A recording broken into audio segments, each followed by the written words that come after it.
Hello friends and welcome to StudyIQ. I am Joycey Joy and today in this lecture we will be discussing about the United Nations UN's Emission Gap Report of 2019. So let us begin with the current affair. Let us see what is the current affair. The Emissions Gap Report of 2019, it was released recently by the UNEP, the United Nations Environment Program. UNEP is again very important for your UPSC Civil Services Examination. So the emission gaps report was recently released. Now let us come to what is emissions gap report. Let us come to the details of it. So the emission gaps report, this is also called a commitment gap report. So this gap, let us later see what does this gap mean. So this report is also called a commitment gap report. So from this term itself you can make out what this report is all about. So this report basically it measures the gap between the countries, what the countries need to do and what they are doing. So what is expected from the countries and what they are actually doing. So actual and expected. So this is the gap between actual doing and what is the expected doing of these countries.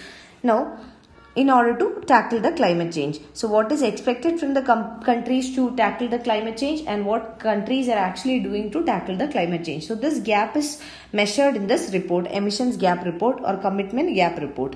So we can say that it is the difference between the current actions of the countries to reduce the GHG, that is the greenhouse gases, and what is needed to meet the target. So that is what is this emissions gap report all about. Now the emission gap report 2019, it measures and projects three key thread lines. So what are these three key thread lines? First one is the amount of GHG emissions every year up to 2030. This is the first thread line. Second one, the commitments the countries are making to reduce their emissions and also the impact of these commitments.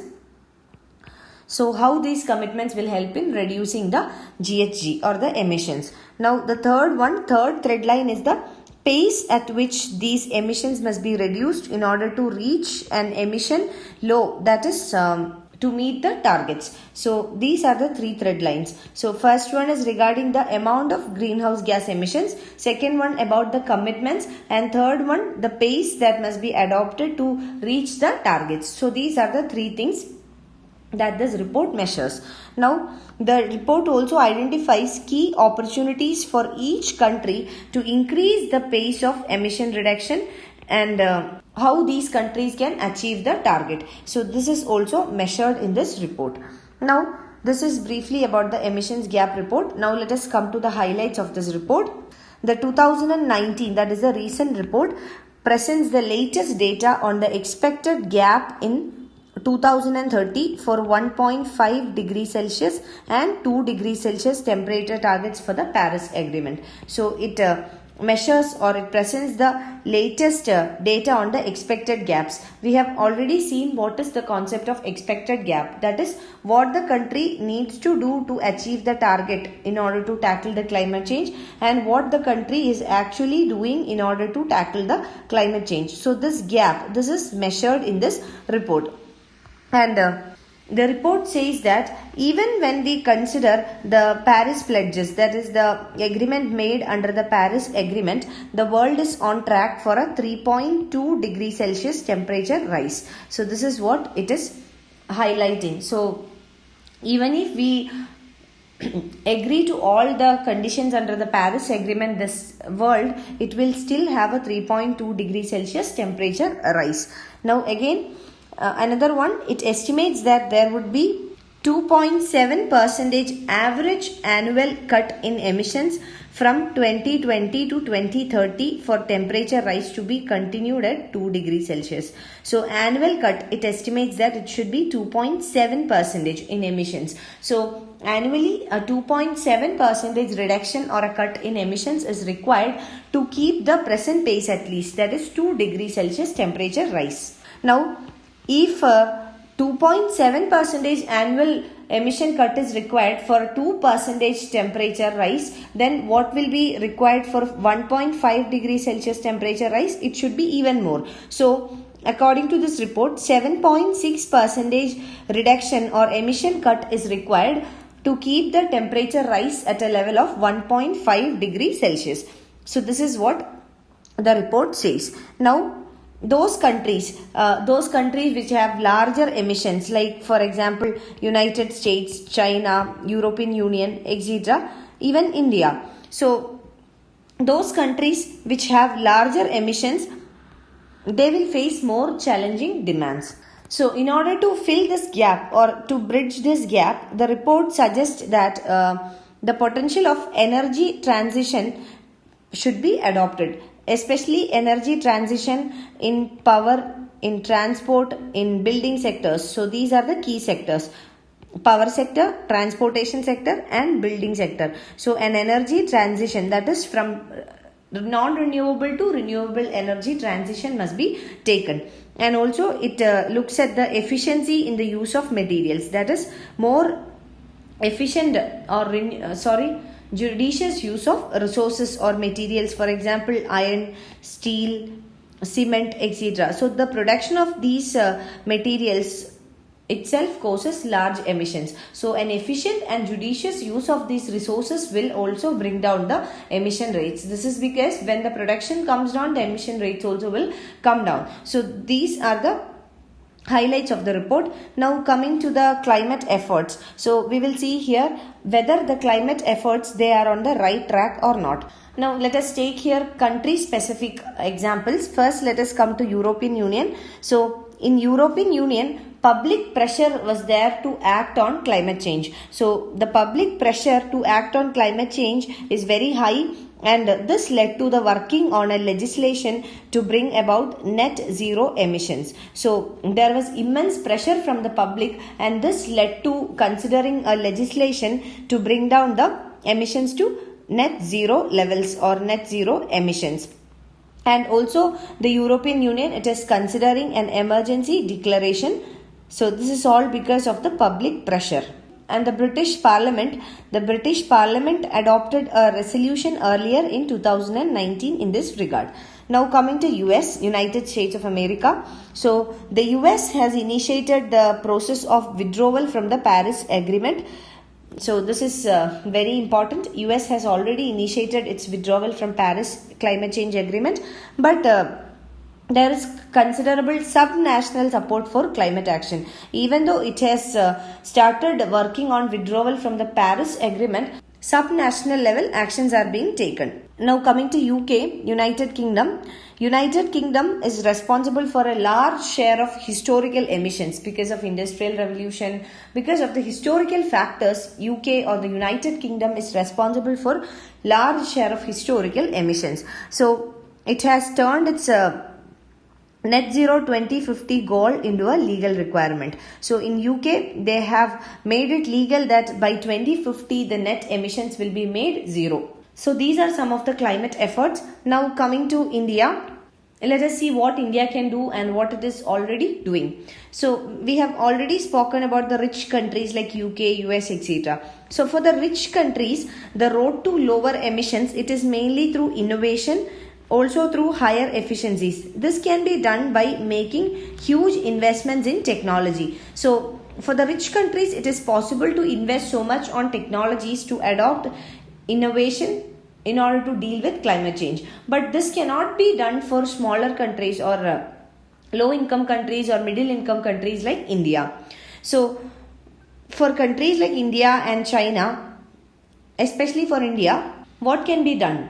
The best options could be, first one, scaling up of investments in renewable energy. Especially when we talk about India, there is a huge scope and potential for India to invest in renewable energy because we fall between the Tropic of Cancer and Tropic of Capricorn. So a large part of India falls between the equator and Tropic of Cancer. So there is a huge possibility to invest in renewable energy, especially in solar energy, and we are already on track. So first one is renewable energy. Second one is the adoption of clean technologies, especially in transportation and buildings. So here we will see that government is incentivizing on EVs, the electronic vehicles. So already we are on the transition stage. So transition towards clean energy, especially in case of buildings and transportation.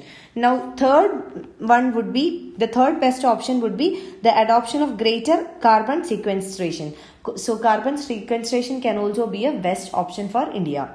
And the UN report, the United Nations Emissions Gap Report, it specifically talks about India, and in this report it says that India needs to provide more consistent support for renewable energy. Second one, India should have long-term plan to retire the coal power plants. So we know that coal power plants, the emission rates are very high. So UN has mentioned in the report that India should consider long-term plans to retire from the coal power plants or coal sector. Now, third one is to enhance the ambition on air quality. So, air quality is one important thing that we must surely deal with, especially the quality of the air in the NCR, National Capital Region. So, this is very important for us, and also to adopt an economy-wide green industrialization strategy. Industrialization that is green, that is adopting eco-friendly methods of industrialization, and also expansion of mass transport, that is public transport. This is because of the consideration of Indian population. The population of India is very high. We are the second populous country in the world, and we are about to overtake China. So in this circumstance, what we need to promote is public transportation, mass transportation. This is because if the vehicles on road, the number of vehicles on road increases, this will increase the emission levels. So promotion of mass transport or public transport is again very important for India. And now again, in the key area of buildings, what can be done with buildings? The Energy Conservation Code of 2018, the Energy Conservation Code, it needs to be implemented under close scrutiny or under close supervision. So again, very important concept, Energy Conservation Code. And India should also have a clear vision about adoption of green technologies. It should make sure that it will create more number of jobs, and also at the same time it will deal with the issue of climate change. So these are the steps that India needs to take in this regard, and already India is into it, on the track, and India has already adopted several steps, but the implementation, close monitoring, and better adoption, these are all what is required for India now. Now let us come to a mains model question. The question is, climate change is not anymore only an environmental problem, but it is a unique one with multi-scalar characteristic from global to local. Comment. Also discuss about the challenges in tackling the problem of climate change across the world. So this is the question. Now here what you need to focus on, you have to focus on the multi-scalar characteristic of climate change, that is how climate change is a multi-scalar issue. It is not just an environmental problem, it is rather a health problem. It is a problem that affects not only the local community but all over the world or the global community. You have to comment on it. Also you have to discuss, the second part, you have to discuss on the challenges in tackling the problem of climate change all around the world. So this is the question. Let us see how we can answer this. So you can begin with an introduction. In the introduction, you can mention about the climate change as a multifaceted problem, how it is a multi-scalar problem. Now coming to the body, that is the second part of your answer, you can mention in the first paragraph about the immediate issue, how climate change becomes an immediate issue that needs to be resolved. Second paragraph, you can mention about issues with facts and figures. Third one, the challenges in addressing the climate change. Fourth one, about the lack of certainty about the future, and fifth, about the way ahead. Also, you should mention about the Indian context of climate change. What are the steps that are already in place, and what are the limitations and challenges. Now, the third part of the question, here you have to give your conclusion, and in the conclusion, you must mention about the urgency to tackle the issue of climate change. So, these are the points that you should keep in your mind while answering this question. Everyone, please try to attempt this question, and you can send me your answers to joyce.studyiq@gmail.com. You can follow my Facebook page for more video updates. You can also write to me at joyce.studyiq@gmail.com for any of your queries and clarification. Thank you.